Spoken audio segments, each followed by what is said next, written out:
আজকের পর্বটা মূলত সাজিয়েছি ত্রিকোণমিতিক অনুপাত নিয়ে। ত্রিকোণমিতির অনুপাত সাইন শব্দটা এসেছে মূলত ল্যাটিন সাইনাস থেকে, যার অর্থ হলো গর্ত বা গহ্বর। এই অর্থের জন্য নাকের গহ্বরে প্রদাহ হলে আমরা তাকে সাইনোসাইটিস বলি। আবার ট্যানজেন্ট মানে হলো স্পর্শক। একটা সরলরেখা যখন কোনো বৃত্তকে একটা মাত্র বিন্দুতে ছুঁয়ে যায় সেই রেখাটিকে বলে স্পর্শক রেখা। সেকেন্ড শব্দটার অর্থ হলো ছেদক। একটা সরলরেখা যখন বৃত্তের এক পাশ দিয়ে প্রবেশ করে অন্য দিক দিয়ে ফুঁড়ে বেরিয়ে যায়, অর্থাৎ বৃত্তের দুটো বিন্দুকে ছেদ করে যায়, তাকে ওই বৃত্তের ছেদক বলে। এখন প্রশ্ন হলো, সাইন থিটা সমান সমান লম্ব বাই অতিভুজ হলে গর্ত এলো কোথা থেকে? ট্যান থিটা সমান সমান লম্ব বাই ভূমি হলে স্পর্শক শব্দটা এলো কোথা থেকে? আবার সেক থিটা সমান সমান অতির্ভুজ বাই ভূমি হলে ছেদক শব্দটাই বা আসলো কোথা থেকে? আমাদের চলে যেতে হবে প্রায় ১৫০০ বছর আগে। আর্যভট্ট তার সূর্য সিদ্ধান্ত বইটির মধ্যে ব্যাখ্যা করে গিয়েছিলেন এই বিষয়গুলো। তার ধারণাগুলো বুঝতে হলে প্রথমে আমাদের একটি বৃত্তের দিকে তাকাতে হবে। এখানে ওবি সমান সমান ওডি, যেহেতু একই বৃত্তের ব্যাসার্ধ। ধরি বৃত্তটির ব্যাসার্ধ ১ একক। এবি হল বি প্রাইম জ্যায়ের অর্ধেক, একে বলা হয় অর্ধজ্যা। সি প্রাইম হল একই বৃত্তের ছেদক, যার একটি অংশ হল ওসি, অর্থাৎ ছেদক বা ছেদকের দৈর্ঘ্য হল ওসি এবং স্পর্শক হল সিডি। কোণব সিওডিকে আমি থিটা নাম দিলাম।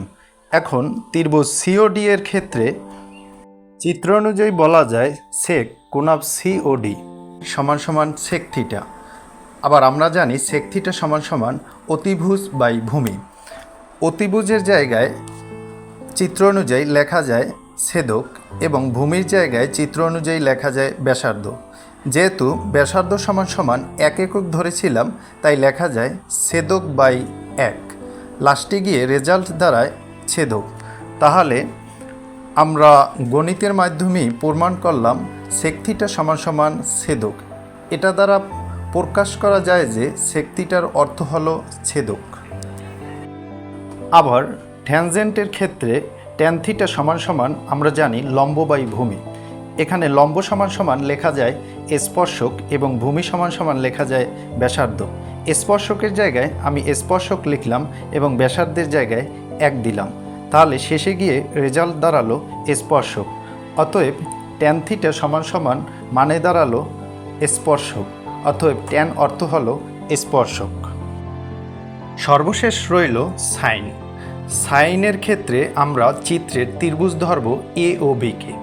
সুতরাং সাইন বি ও ডি সমান সমান সাইন থিটা লেখা যেতে পারে। আমরা জানি সাইন থিটা সমান সমান লম্ব বাই অতিভুজ।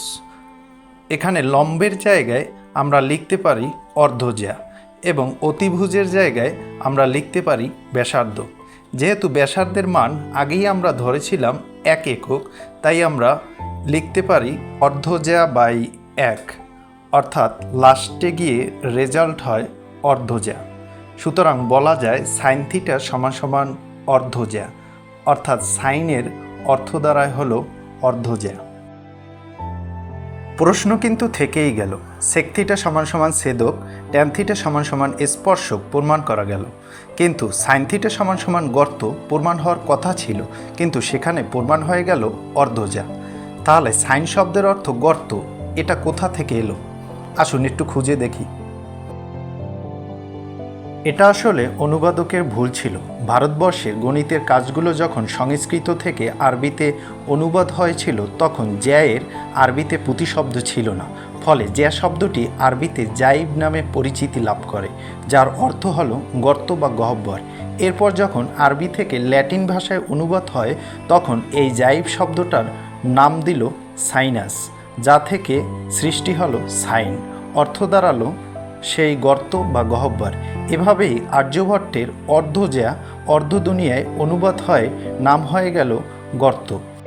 এ কারণেই সাইনের অর্থ দাঁড়ালো গর্ত বা গহ্বর।